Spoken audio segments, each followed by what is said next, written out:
오늘 예수님 부활하신 날을 기념하는 부활주일입니다. 우리 함께 이렇게 주님을 한번 찬양해 볼까요? 예수님 부활을 찬양합니다. 다시 살아나심을 찬양합니다. 한번 선포해 보겠습니다. 예수님 부활하셨습니다. 한 번 더 하겠습니다.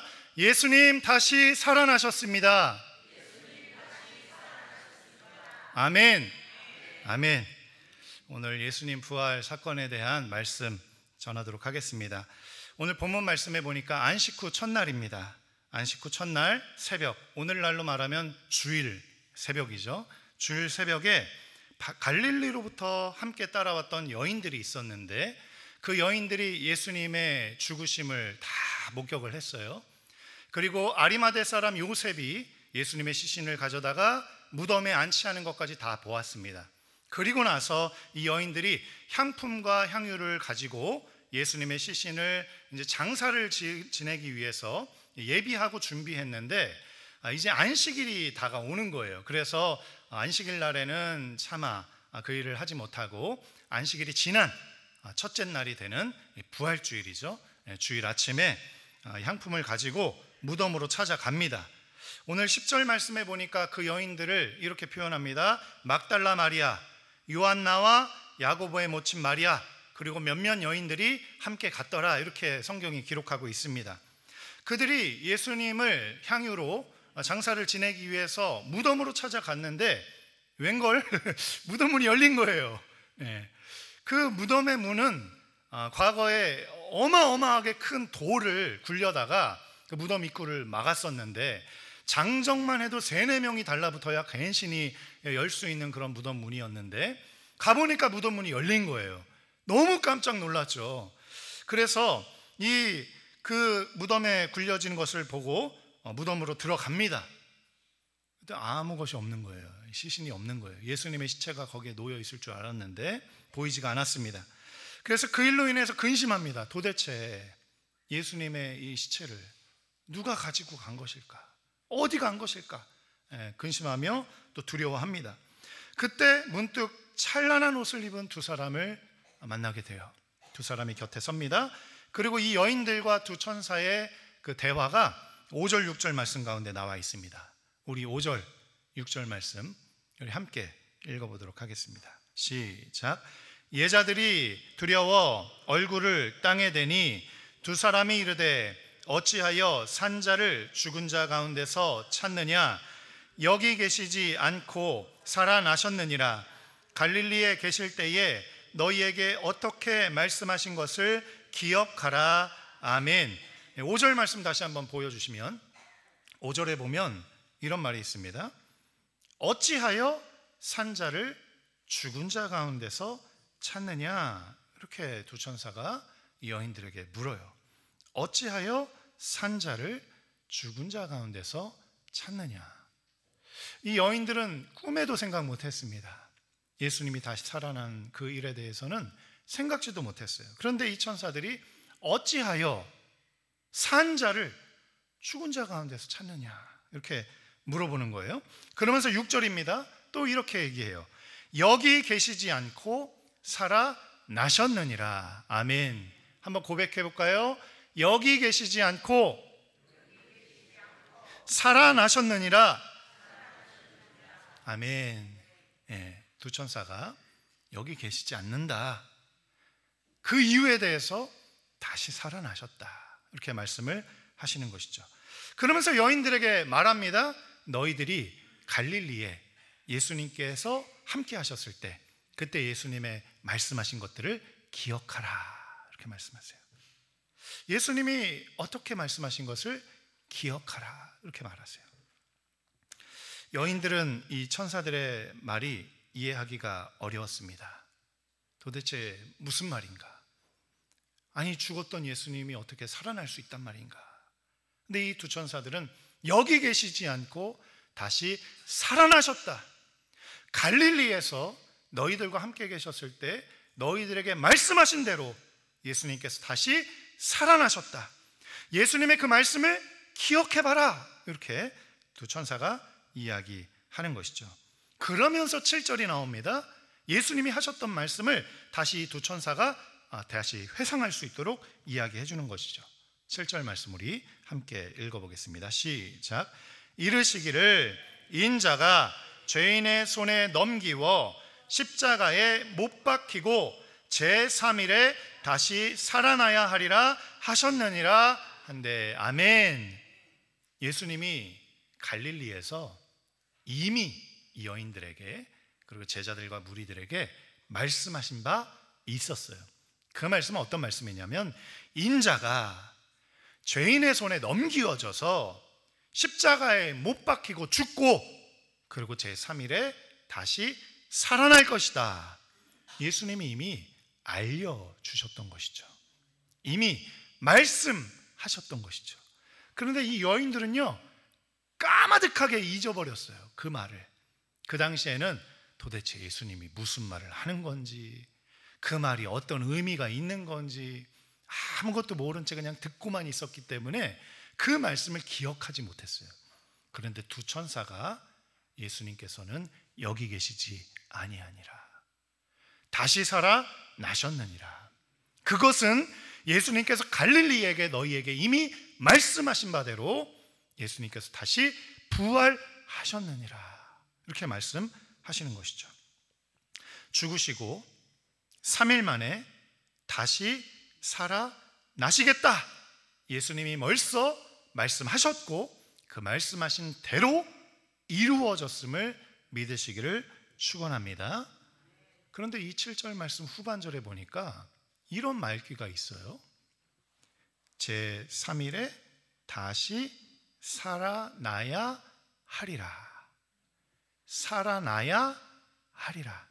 그냥 나 살아날 거다 이렇게 얘기하면 되는 거거든요. 살아날 것이다, 부활할 것이다 이렇게 말씀하시면 되는데 굳이 다시 살아나야 하리라,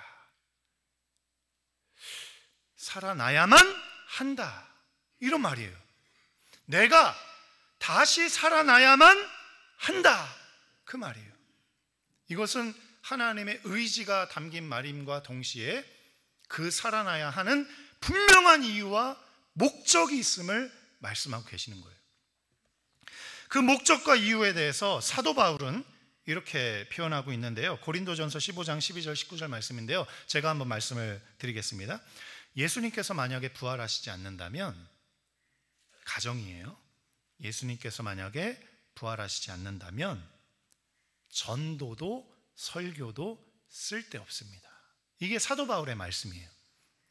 예수님께서 만약에 부활하시지 않는다면 전도도 설교도 쓸데없다. 이게 사도 바울이 고린도전서에 그렇게 말씀하고 있습니다. 또 사도적인 성경적인 증언들은 다 거짓이다. 우리들의 성도들의 믿음은 헛것이다. 또 우리들은 여전히 죄 가운데 있을 것이다. 예수님이 부활하시지 않았다면 우리의 믿음도 헛것이요, 우리의 신앙생활도 헛것이요, 우리는 여전히 죄 가운데 살아갈 것이며 전도도 쓸데없고 설교도 쓸데없는 일이 되는 것이죠. 그런데 예수님께서 다시 살아나셨어요.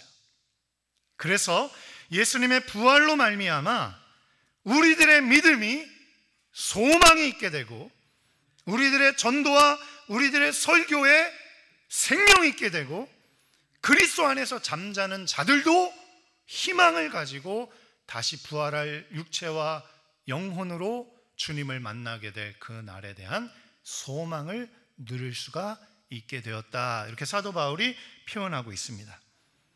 그러면서 예수님은 죽은 자 가운데서 다시 살아나셔서 잠자는 자들의 첫 열매가 되셨다. 이렇게 사도 바울이 고백하고 있어요. 그리고 결론적으로 고린도전서 15장 22절에 이렇게 말씀하고 있습니다. 우리 함께 읽어볼까요? 고린도전서 15장 22절 시작. 아담 안에서 모든 사람이 죽은 것 같이 그리스도 안에서 모든 삶을 얻으리라. 아멘. 우리가 읽었던 본문 말씀에서 다시 살아나야만 하리라. 살아나야만 하리라. 예수님이 왜 그토록 부활하시기를 원하셨는지, 다시 살아나야만 하겠다라고 말씀하셨는지를 오늘 이 고린도전서 말씀이 잘 우리에게 설명해 주고 있어요. 첫째 아담인 수천 년 전 첫사람이 하나님을 떠나고 배신하고 죄를 지음으로 말미암아 내 인생의 주인이 내 것이라고 하나님 필요 없다라고 부인함으로 말미암아 인류에게 죄가 들어왔고, 그 죄로 말미암아 죽음이 들어왔고, 그 죽음과 사망의 권세에 매여 노예로 살아갈 수밖에 없는 인류가 되었는데, 예수님께서는 그 첫 아담의 죄와 그 첫 아담의 죄로 말미암은 사망을 이기시기 원하셨고, 그로 말미암아 이 인류의 사망 대신에 생명으로, 죽음 대신에 부활로, 지옥 대신에 천국으로, 저주 대신에 축복으로 옮겨주시기 원하셨다는 것이죠. 그래서 예수님의 원대한 이 무궁무진한 이 계획과 뜻과 비전 가운데 하나님은 계획하셨고, 바로 그 계획 가운데 예수 그리스도의 십자가의 죽음과 부활이 있었던 것이죠. 예수님이 죽고 끝났다면 아무 일도 일어나지 않았을 거예요.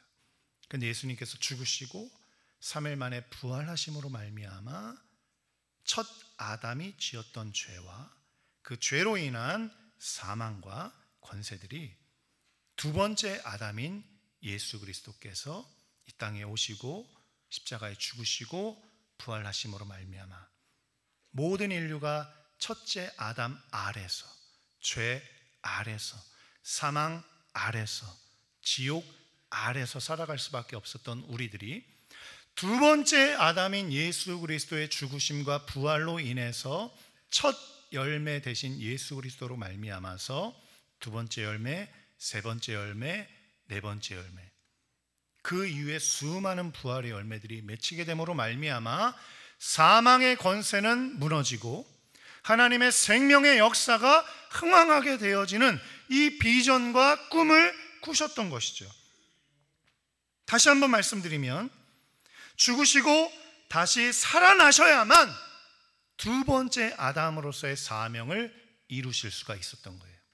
이 땅에서의 사망과 죽음을 이기시고 온 인류에게 그 죄의 삭신 사망을 본인이 짊어지심으로 말미암아 생명을 주시기 원하시고 영생의 삶을 누리기 원하시고 구원과 은혜와 축복을 받는 삶을 우리에게 주시기 원하셔서 예수님께서 두 번째 아담으로 이 땅에 오시고 두 번째 아담으로 사시고 두 번째 아담으로 죄와 사망의 권세를 이기시고 부활하셨다는 것이죠. 사랑하는 성도님들, 예수님이 죽으시고 부활하셔야만 우리들이 살아나는 거예요. 예수님이 죽으시고 부활하셔야만 우리의 죄가 용서받게 되는 거예요. 예수님께서 죽으시고 부활하셔야만 우리는 지옥에서 천국으로, 사망에서 생명으로, 저주에서 축복으로 옮겨지게 되는 것이에요. 그래서 2000년 전 예수님께서 내가 부활한다, 난 부활할 거다, 이렇게 얘기하시지 않고 내가 죽은 후에 3일 만에 다시 살아나야만 하리라. 그래야만 너희들이 지옥에서 천국으로 옮겨지고, 그래야만 너희들이 죄에서 용서를 받고, 그래야만 너희들이 구원을 받고, 내가 죽은 후에 3일 만에 부활해야만 너희들이 천국 영생을 얻을 수 있기 때문이다. 그래서 내가 부활해야만 한다, 이렇게 말씀을 하셨던 것이죠. 그렇게 천사들이 예수님의 말씀을 증거한 후에 이 여인들에게 이렇게 말합니다.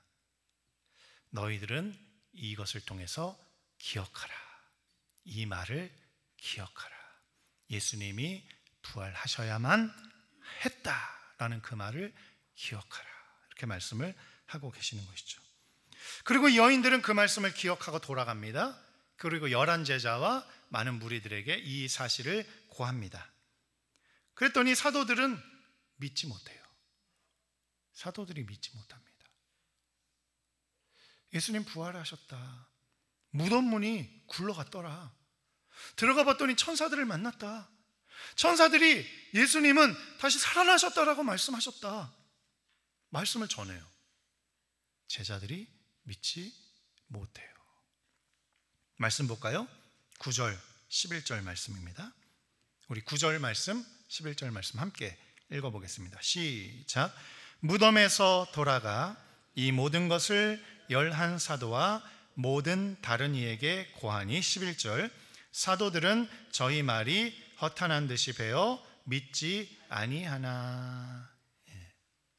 무덤에서 돌아가서 이 여인들이 11 사도들에게 증언합니다. 우리가 이런 예수님의 부활의 사건을 목격했습니다. 천사들의 말씀을 이렇게 들었습니다. 전해주는데 사도들이 믿지 못해요. 사도들은 누구죠? 3년 반 동안이나 예수님과 동고동락하면서 예수님과 함께 자고 먹고 마시고 하나님 아버지의 말씀을 듣고 생명의 말씀을 배우고 그 말씀을 전하고 이 모든 3년 반 동안 예수님과 가장 최측근이었던 이 제자들이 이 여인들의 말을 믿지 못해요. 예수님 부활에 대한 말을 믿지 못해요. 예수님 부활하셨다는데 믿지 못해요. 11 제자들이 믿지 못해요. 11 제자들이 믿지 못하면 누가 믿을 수 있을까요? 11 제자들은 누구보다도 하나님의 말씀을, 예수님의 말씀을 가장 가까이에서 가장 많이 들었던 인물들인데 11 제자들이 예수님 부활하셨다는 그 소식을 듣고서는 믿지 못해요. 오히려 그 여인들의 말이 허탄한 말로 들리는 거예요. 허탄한 말로 들리고 믿지 아니하니라 이렇게 돼 있어요. 아니했어요. 믿지 않았어요. 믿지 못한 것도 아니고 믿지 않았어요. 그런 일 없다. 그런 일이 있을 수 없다. 이렇게 생각했던 거예요. 믿지 않았던 거예요. 그런데 사랑하는 성도님들, 3년 반 동안이나 예수님과 동고동락하면서 말씀을 배웠던 제자들, 또 갈릴리에서 하셨던 그 예수님의 말씀, 천사들이 말해줬잖아요. 갈릴리에서 너희들에게 이렇게 말하지 않았느냐? 예수님이 죽으시고 3일 만에 다시 살아나야 하리라, 이 말씀을 너희들에게 전하시지 않았냐? 그 말씀을 기억해라, 이렇게 말해주고 여인들은 그 말을 제자들에게 말해주었어요. 예수님이 갈릴리에서 우리에게 말씀하시지 않았느냐? 죽으시고 3일 만에 다시 살아나야 할 것을 우리에게 말씀하시지 않았느냐? 그런데 제자들이 믿질 않아요. 예수님의 부활 사건을 제자들도 믿지 못했어요.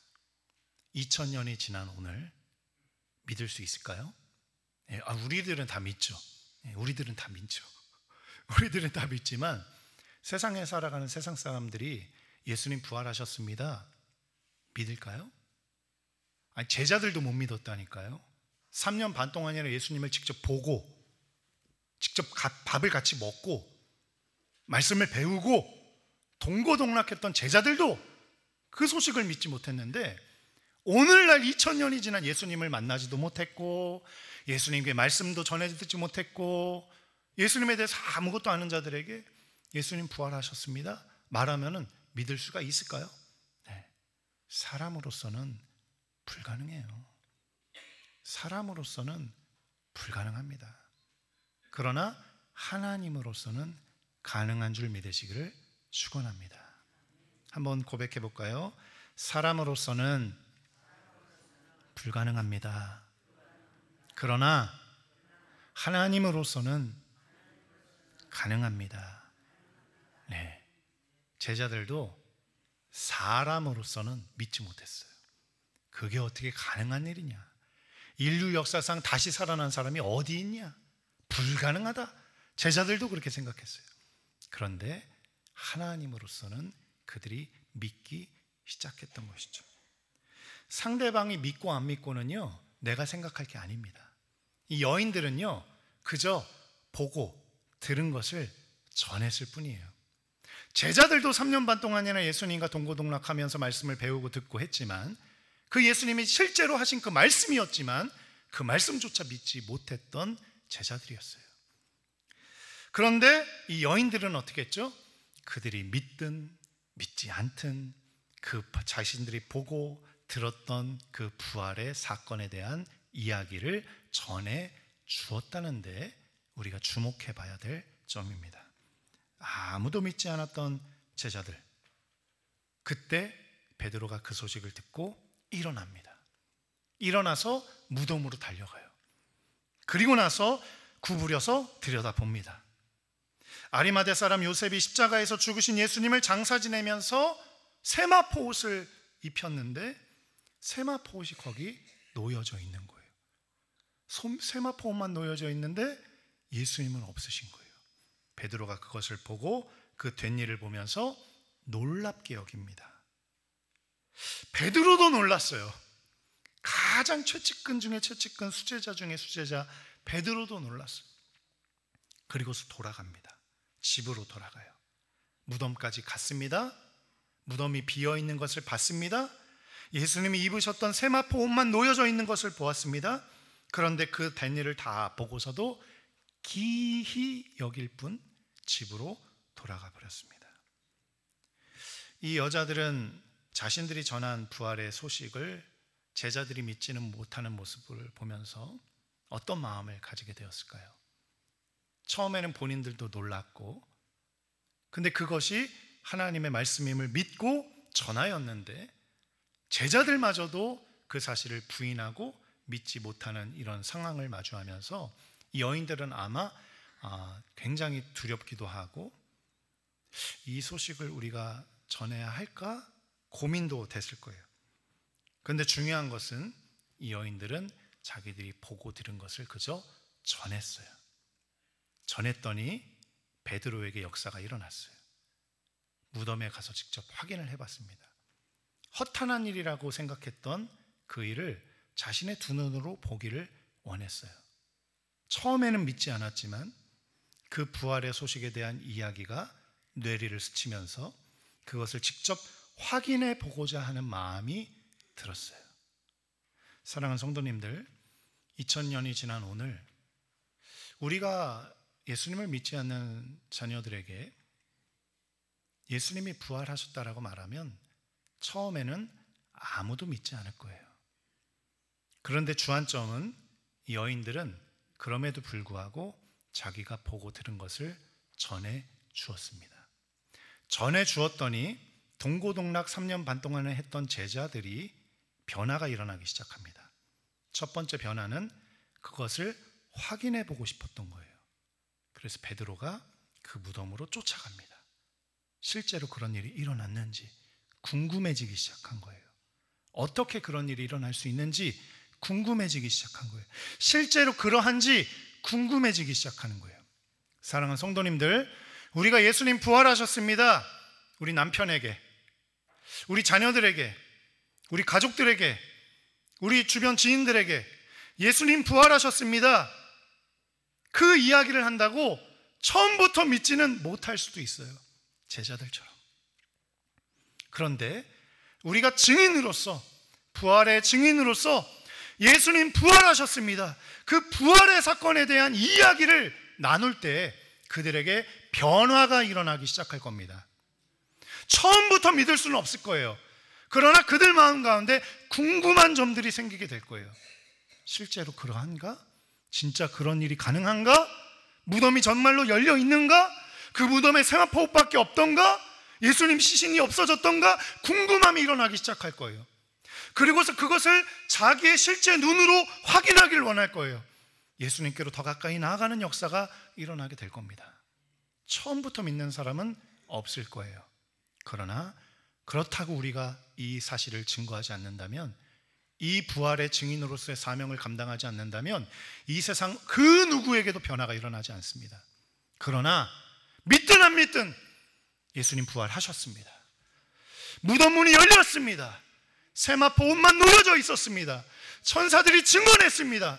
그 부활의 증언의 소식을 우리가 전한다면 그들에게 변화가 일어나게 된다는 것이죠. 사람으로서는 불가능해요. 그러나 우리가 그저 부활의 증거, 부활의 증인으로서의 이 사명을 감당하게 된다면 그들 마음 안에 하나님이 역사하기 시작하는 거예요. 그들 마음 안에 정말로 그러한가? 사람이 부활하는 게 가능한가? 예수님이란 분이 정말로 2000년 전에 나의 죄를 위해 십자가에서 죽으시고 다시 부활하셨는가? 그래서 사망 권세를 이기시고 다시 살아나심으로 부활의 첫 열매가 되셨는가? 그렇다면 내가 죽어서도 부활의 열매로 두 번째, 세 번째, 네 번째 열매로 나도 다시 살아날 수 있는 것인가? 죽음 권세를 이기고 사망과 생명의 권세를 우리에게 사망과 저주의 권세를 이기시고 생명과 축복의 우리의 은혜를 우리에게 주셨는가? 정말로 그러한가? 그런 일이 있을 수 있는가? 궁금하게 생각되어지는 역사가 일어나게 되는 줄 믿으시기를 축원합니다. 우리가 증거하지 않으면 아무 변화도 일어나지 않아요. 그러나 우리가 부활의 증인으로서 부활을 증거하게 되면 그들 마음 가운데 처음에는 믿음이 없다가, 처음에는 믿지 못하다가, 처음에는 허탄한 일이라고 여기다가도 하나님의 역사가 그들 마음 안에 일어나기 시작하면서 그들의 마음이 변화되고 궁금증이 생기게 되고 그러한가 찾아보게 되고 다가가게 되고 나오게 되고 주님을 구하게 되고 간구하게 되고 기도하게 되고 주님을 만나게 되는 역사가 일어나는 줄 믿으시기를 축원합니다. 증인의 사명은 다른 게 아닙니다. 데리고 와서 믿게 하는 게 아니에요. 증인의 사명은 전하는 것입니다. 내가 보고 들은 것을 그저 전하는 거예요. 억지로 데리고 오지 않아도 됩니다. 억지로 한번 가보자 하지 않아도 됩니다. 억지로 믿으라고 하지 않아도 됩니다. 그저 내가 보고 들은 것을 전하면 그들 마음 안에 하나님의 성령이 그 심겨진 말씀 안에서 역사하셔서 궁금증이 일어나게 되고 그들에게 하나님의 궁금증으로 말미암아 믿어지게 되는 역사를 일으키시는 분은 바로 하나님이신 줄 믿으시길 축원합니다. 그러니 뒷일 다 제쳐두고 증인으로서 해야 될 사명만 감당하면 되는 거예요. 부활을 보고 듣고 믿은 자로서 그 부활의 사건을 증언하고 말하고 전하는 전도자의 사명 감당하심으로 말미암아 수많은 영혼들의 삶의 변화를 일으키는 그런 생명의 사역자들로 살아가시기를 간절히 축원합니다. 여러분들의 그 부활 증언으로 말미암아 수많은 영혼들이 죽음에서 생명으로 옮겨지게 될 것이고 수많은 영혼들이 지옥에서 천국으로 옮겨지게 될 것이며 여러분들의 부활 증언으로 말미암아 수많은 영혼들이 저주와 사망의 권세에서 생명과 축복의 영광의 나라로 옮겨지게 될 줄 믿으시기를 축원합니다. 우리 찬송가 150장 부르신 후에 말씀을 붙들고 하나님, 제가 부활의 증인으로서의 사명 그저 감당하겠습니다. 나의 이 증언을 통해서 하나님 역사하여 주옵소서. 기도하도록 하겠습니다.